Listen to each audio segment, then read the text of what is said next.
جوي علينا ام زوجي قالت له ايش بيكم شو تريدون؟ قالوا احنا نريد داوود. قال داوود مو يمنا ما اعرف. قال عدل امه يلا يلا طلعوا. والله انا ما خلوني اني ما خلوني الم هدومي.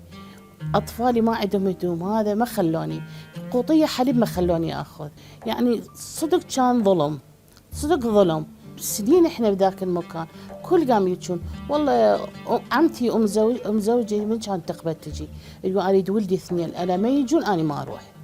قال له جروها.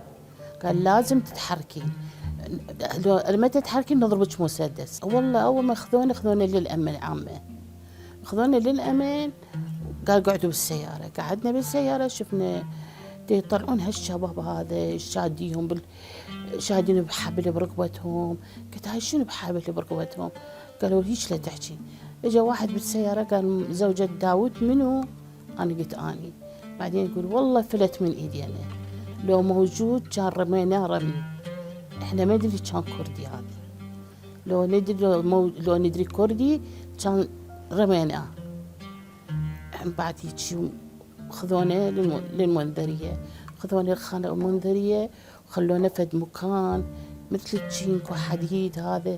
اسبوع كامل الجهال يبجون، لا مي اكو لا حمامات لا شي، هيك انظلمنا.